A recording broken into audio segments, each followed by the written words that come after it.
adlaw, CLMMRH Pips! Your number one Marites is here! This is Tolits aka Tol Anong Latest? Welcoming you sa another segment sa Ano ang Latest Marites? Ang nagasiling, nagaulan man, o nagatagiti ang init, wala sang Marites nga gapasingit para sa legit kag trending nga chismis. Kagyari ang atong resident chismologist, Marites Carol Chosito kag Aaron Canizares.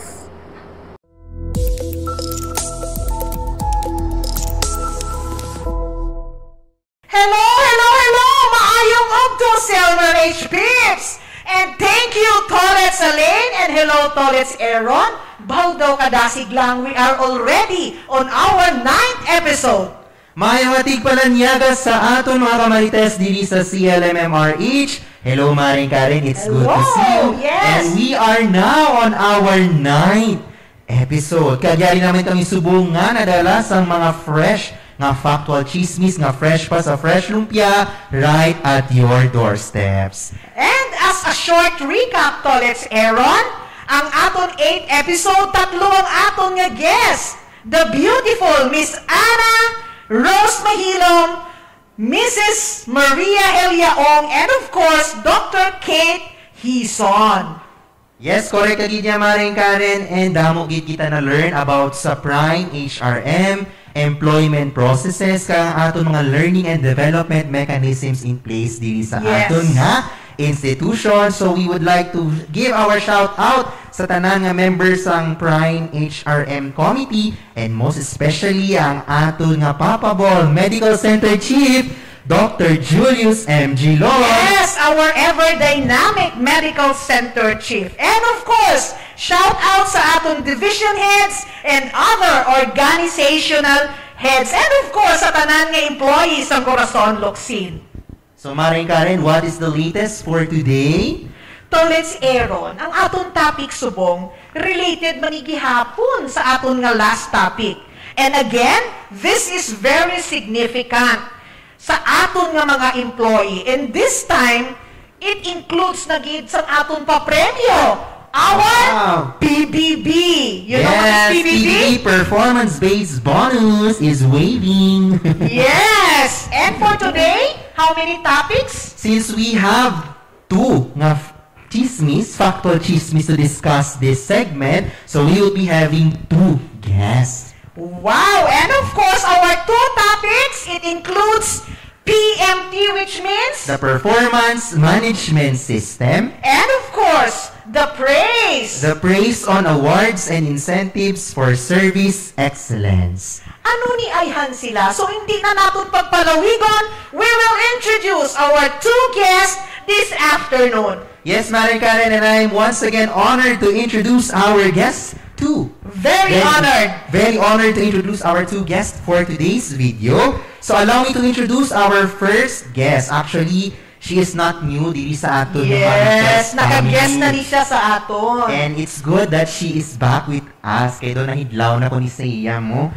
And actually today she is our OIC Chief of Professional Medical Staff, ang aton beautiful lady in pink. Yes! Let me welcome Dr. Joan Serrada. Yes! And of course, ini first time yan nga pag-guest sa aton. Our second guest is the chair of the Praise Committee.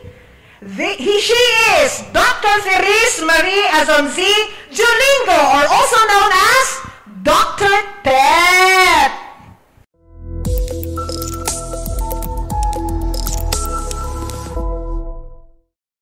Good afternoon, doctors! Welcome to Ano ang Latest Marites. Hello, nice to be back.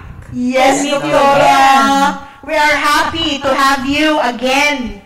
Okay, so can you greet our viewers? Subong nga hapon? Good afternoon, Ma'am Karen, and good afternoon, Tolits Aaron. And sa aton mga viewers, good afternoon. Hello everyone, we are here again. And Makimarites. But you know naman what we will say are factual. Yes. Yes. Doctors, no? may ipakita kami nga mga video. So we have to listen. Then of course, after that, we will expound our answers kung ano bala ang ida nga ideya sa aton nga topiko sa subong nga hapon, which is PMT and praise. Ready na bala ka mo? Tolits Alain! Pasok!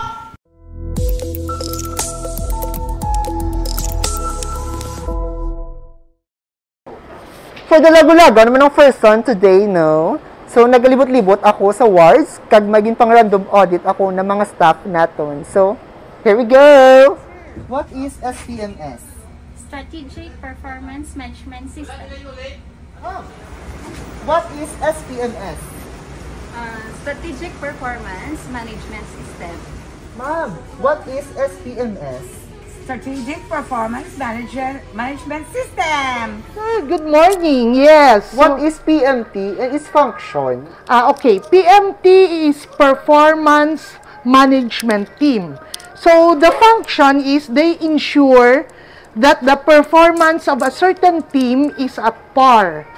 Now, if it does not meet the requirements or it is not considered at par, that means they have to take actions to ensure nga continuous ang improvement. And if there are problems, they are the one dealing with that team. Ma'am, what is PMT and its function? Performance Management Team to ensure that the performance target and the budget are aligned. What is PMT and its function? Ang PMT, amo na siya ang Performance Management Team. Sila na ang gaset sa mga consultation meetings sa mga division heads, sa mga unit heads, para maistoryahan nila ang ilang mga targets. Ma'am, what morning. is PMT and its functions? PMT is Performance Management Team. One of its function is they act as appeals body for performance management issues in CLMRH.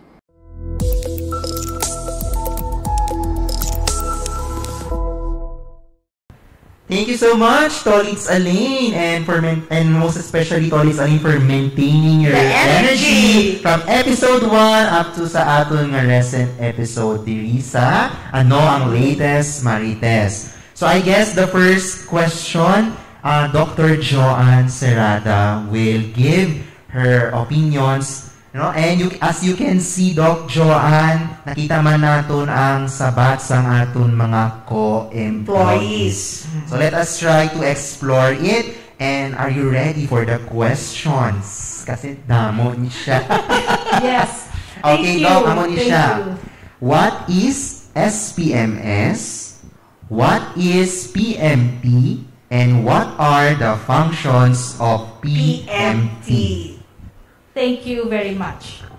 Sa mga sabat sang gin-interview ni Tolits Alain, tsakto man to sila sa kadaman. Okay? So, hamba ko gani, basi hindi na ko need mag-expound pa. But nevertheless, hindi man basi tanan ang makabalugin masyado. So, SPMS stands for Strategic Performance Management System. It was actually established, would you believe, March 2012 pa, by the Civil Service Commission, so that it would govern everything that would link sang mga performance sang employees to the national program of the government and the DOH. So, under that would be linking man sa Philippine governance system and the other metrics paget. So, under the SPMS, which is a mechanism that focuses on the individual performance, link dapat sa OPCR, which is, in a way, the institution's performance man. It governs the PMT. So, ang question mo kagina, what is PMT? PMT naman is the Performance Management Team. As the OIC Chief of Medical and Professional Staff, I head the PMT. So, under me would be the different dedicated and mga mapisan, personnel, who worked so hard to make sure that this time around, our IPCR or the individual performance rating would be aligned to the SPCR, that's the supervisors, and then the DPCR, which are the division heads, and ultimately to our OPCR, which is that of our medical center chiefs, and in a way, the whole institution. Okay? And that OPCR should also be linked to the national pagid nga performance na rating man. And this is where we will be evaluated as an institution.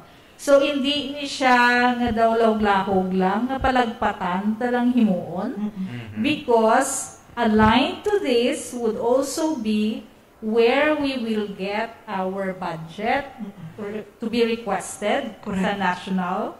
And then, ang unang ihatag, depende sa aton performance. Okay? So, there are actually several functions of the PMT. Some of them were mentioned kagina sa interviewees ni Tolitz Alain. So, first of all, the PMT does consultative meetings with all the units, through the unit heads, and the division heads, so that we would all set aligned targets, okay? Based on the different functions. May core functions kita, which should make up 50% of our rating. And then we also have strategic functions, which would be 40%, and the support function, which should be 10%. So, ano ni sila mga core, strategic, and support? Core functions is really what we are doing on a day-to-day basis, and we should set targets for outputs. Because, like, hindi pwede nga nag-uubra lang we don't have any objectives. What we want to attain, the goals we need to attain, so that we would be able to deliver the best service to our clients, which would ultimately be our patients. Correct? Yes. So, amo na siyang sa core functions. Strategic functions naman niya, pwede rin siya one-time, big time, or pwede rin siya anchored through our mga specialty centers nga nagahimo strategic plans nga we can actually be able to support through our strategic functions. And the last is the support. So for example, if I belong, kung wari, to the internal medicine department, what is the support of the internal medicine department and me as a personnel to the other units? So, amo na siya ang support functions. That's why 10% lang na siya. Okay? And we will be rated from 1 to 5. I think most of us would know this naman, no? But we are really trying to ensure nga ang alignment is very palpable so that when we will be evaluated, it will also go down to the individual performance na attached sa aton nga OPCR. So, we will be rated 1 to 5. Diba? Ano ganito siyang 1 to 5? Outstanding ang 5. 4 is very satisfactory. Correct. 3 is satisfactory. 1 is unsatisfactory. So, dapat VS ta. So, a rating of 4 and above ang aton targets. And may aral na siya, we are rated according to the quality of our outputs, the efficiency, the timeliness, and this is average. Okay? So, all of this, we will be rated. And dapat, ang target is, ano ganito what? At least VS. Which is 4. Yes. And, ang SPMS, may cycle ni siya. first stage is the strategic performance planning and commitment. So this is the time that we are meeting with all the unit heads, the division heads, and we plan out the targets. And we have done that, okay? Although we are still continuing to improve so that eventually we can come up with a streamlined na output from IPCR to OPCR na level. Okay? So, amo na siyang ginapangaba kung ilang mga ratings from core, support, and strategic. Okay? And the second stage would be the performance monitoring and coaching. Why would there be this second stage? Because if, for example, we will assess our employees as satisfactory, we need to coach.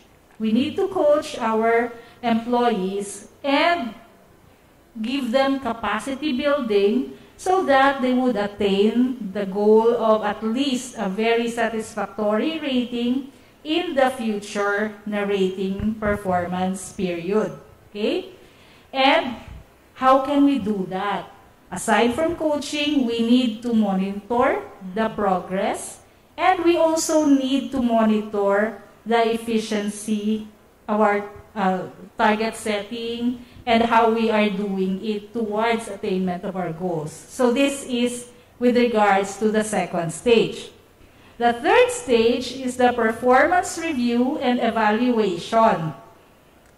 For IPCR, SPCR, and DPCR, we do this at least biannual. Correct. If we feel that we need to do it quarterly, pwede. Okay? In fact, mas monitored, okay, if quarterly. And we can actually do action planning early, correct? Yes. Than if we do it biannual lang. The OPCR is annually na evaluated. And we need to pass our OPCR to the national. And we will also be evaluated by the national naman na PMT. Okay? So if there is a local PMT within our institution, there is also a national, a regional, and a national na PMT. And the last stage is stage 4. So this is the performance rewarding and development planning. And that's why we need to work closely with Dr. Tet, because si Dr. Tet ang mang-rewards. So, siya si Santa Claus. Every December. Yes. And we do that also through our individual development planning. Okay?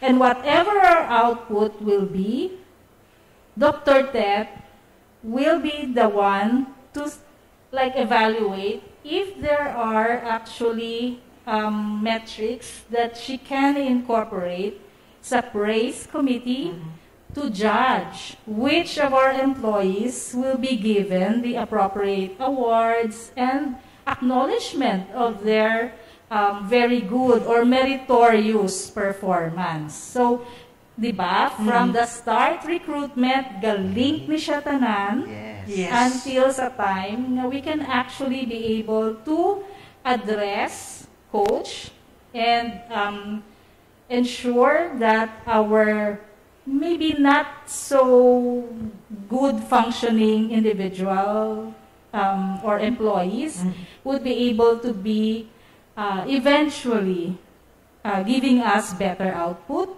And for those who are performing really well, will be given merits. Okay? And what other functions of the PMT will be? It will give the OPCR rating to the national PMT, as I've said. It will also act as appeals body. So if there's somebody there who will maybe challenge the rating, it will be the one that will sit down with the unit heads and the individual employee to sort it out, so to speak. Okay? And then We also monitor our performance as an institution. It's a big task, actually. Yes. But with the cooperation of everyone, and I'm sure everyone naman are giving their best so that we would be able to come up with a good performance system, and we will be rated very highly as well by the national government. So that's it for my end. Maybe your next question will be for Dr. Thank you, Doc, no? Baby. Did I actually answer it? Yes, Doktora. Okay? So, ka-very timely. Yes, timely. Di ko sa totoo lang, pag ulang ko to ka-science ang akon nga, ako yung ero niya, SPCR ko ya. Because I am handling one section. Yes. Maybe ikaw ko, IPCR. Then si Ma'am Marshall, DPCR. Si Dr. Drilon, OPCR. Klaro man. And dapat may connection ni sila nga apa. Interrelated, yes. And daw na namian lang ko bala sa ginhambal ni Doc Joanne na hindi lang ni siya lahog-lahog, no? And we would like as well to reiterate sa aton mga employees to put heart and put integrity man sa aton nga mga different R's. IPCR, SPCR, DCPR, and OPC. And so tanan kita, we must contribute gid para sa overall performance ng aton nga institution. Definitely, yes, sir. And of course, sa aton nga mga section head, hindi naton pagkalipatan na mention ni Doktora Sirada, we have our obligation to coach, to mentor those employees which we think nga medyo hindi performing well. Wala kita nag-give up sa ila, that's why ara kita to coach and mentor for them to achieve the goal which is VS. Yes. Because it will speak of productivity eventually. Kag natandaan ko they are being rated according to quality, efficiency, and timeliness. Ang areas, we have the core, we have the strategic, and the last, support. I hope klaro na sa inyo tanan, kay ginaubra naton by annual. Okay, so take note, ang deadline, July 17. Okay. Clear. And now, we will show you another video clips. I know si Torres Alin, ara lang nagahulat. Pasok!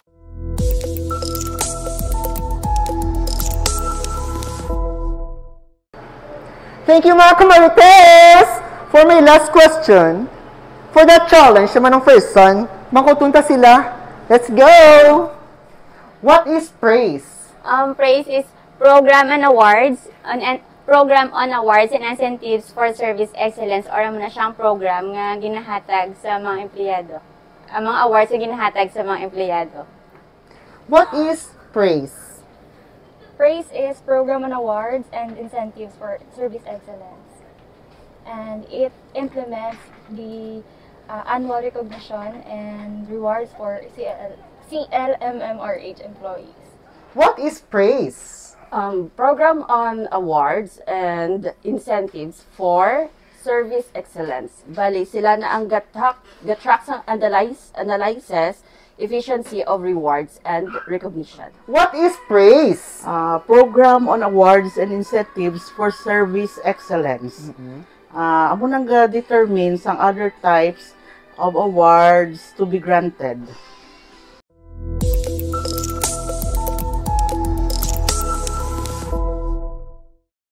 Thank you, Tolet Salain, sa paglibot mo sa aton nga hospital para mamangkot sa aton nga mga employees ng mga questions. And this time, I will give now the floor to Dr. Ted to expound sa mga answers ang aton nga mga employees. Ano kuno ang Praise Committee, Dr. Ted? Okay, Praise Committee is an abbreviation sa programs on awards and incentives for service excellence. Ang committee, isa na siya ka grupo nga may mando nga mag-implementar sang aton nga rewards and recognition sa mga empleyado nga naghatag ang excellent service. So, amo na siya ang meaning sang praise committee. Yes, and you mentioned, Dr. Tet, you're a team, right? So, sino mga members ng praise committee, Dr. Tet? So, actually, ang praise committee, compose sang 3 ka teams, ang planning team, ang aton nga finance team, kag ang aton nga media team. So, ara dira may halin kay Ma'am Helia Ong as our Vice Chair. Then may ara man kita sa planning team, it is headed by Dr. Lynn Rodrigo. Ang aton nga finance team, it is headed by Ma'am Shereen Kaelian. And ang aton nga media team is headed by Dr. Celesteline Villarosa. Na-notice mo, ang praise may ara gidjaya finance, no? Kay incentive mo. Yes, tanan gid kung wala ta kinanglan gid financial resources. Check. Okay, so follow-up question, Doc. Ano ini ang mga functions ang aton nga praise committee? Ang functions ng praise committee, of course, is to make pag-develop kag pag-customize sang awards and recognition plan. And of course, as ginhambal mo kagina, mag-prepare sang budget, of course. So, ang aton ni nga praise also gina-ensure niya nga ang exemplary behavior sang all levels sang aton nga hospital ma-identify kag ma-rewardan. So, kung doon para sa tanan. Okay, so para sa tanan. Equal Opportunity Principle, EOP. Yes. You mentioned, Doc, exemplary. So my question is, how are they or how the high performers or the exemplary employees rewarded? Okay, ang exemplary performers, gina-award nato na siya based sa hanginambal mo, equal opportunity principle. So, kung magambal kita equal opportunity principle, gina-base nato na siya sa merit and performance and accomplishment, but not on the age, not on the sexual orientation, gender identity, political affiliation, religion, social. So, dapat it should be based on merit in your accomplishment and your performance. So, therefore, Doc, it is regardless whether it is plantilla or job order? Yes. So, we give exemplary behavior awards to all levels. And in any position? In any position. Oh, okay. Whether head ka man or... Yes, ma'am. Ay, wow, excited. Tolits Tolits Aaron. Sa ato na yung on-the-spot award sa exemplary behavior and sa service, Servisyo Corazon. So, anybody can is given an opportunity to have that award. And ano naman ang pag-award sina? Is it outright or biannual or once a year? Actually, may ara tang ginatawag nga awards na program na plan for the whole year. Of course, upon the approval of our medical center chief as well as upon approval of our budget. So, i-implement nato na siya according to the plan na program. Wow! So, mga televiewers, I am encouraging you that your effort ay na ginapabulag-bulagan sa aton top management. You will be recognized, kid, if you performing well and of course, exemplary nga mga recognition or performance. Thank you, Doc Ted, for that clarification. And, of course, hindi kita magtapos nga hindi naton sila pangayuan sang ilang closing message. Okay, we'll go first to Dr. Sirada. Okay, thank you. Tapos na. Madasig lang galing, Doktora. Actually, I first would really like to acknowledge the people nga nagabulig man sa PMT. First and foremost would be Dr. Jet Masa. I think everyone knows Dr. Jet. He is our OSM representative, Office of Strategic Management na head. Okay? And then, we also have our technical working group who are really helping both of us, ni Dr. Tet. And this is headed by Dr. Philin Estacion.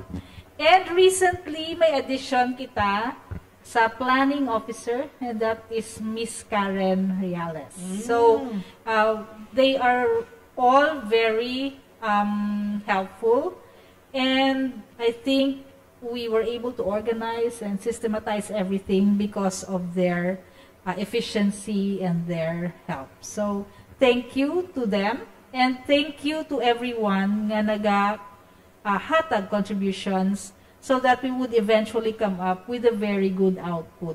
Yes.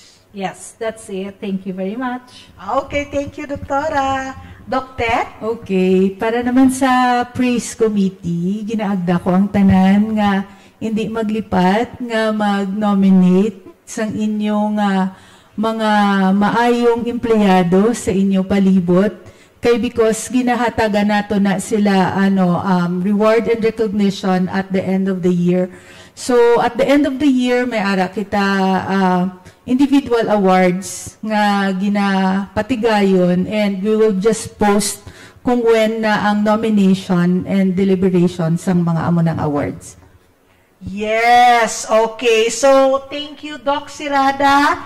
Thank you, Doc Tet, for sharing additional knowledge with regards to SPMS, PMT, and praise. Doon namin gitang ilang ang tandem. Oo, and namin. it really inspire us. You perform well, put your heart sa imong mga performance, then later on you would be rewarded. O ka namin. Hindi. You know what? If you put your heart in your work, wala ka na nag-work. Nag-enjoy ka na. Yes. Oo, muna namin. Hindi ka naman ika-notice nga alauna na sa kagahon. Tulog ka pala si Doktora, alas 2 nag-text na. Okay? Ala ka dasig lang sang time. Let's Aaron.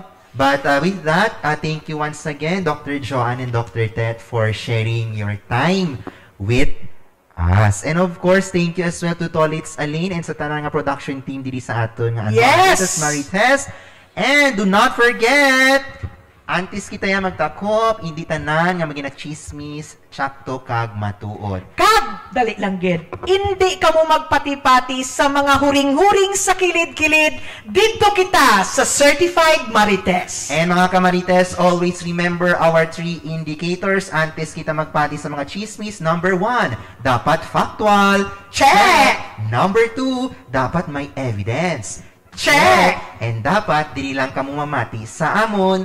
Check! Check! And once again, thank you so much, mga kamarites. Thank you so much! Again, dili lang sa... ang latest Marites! Bye! Bye! See you next episode! God bless!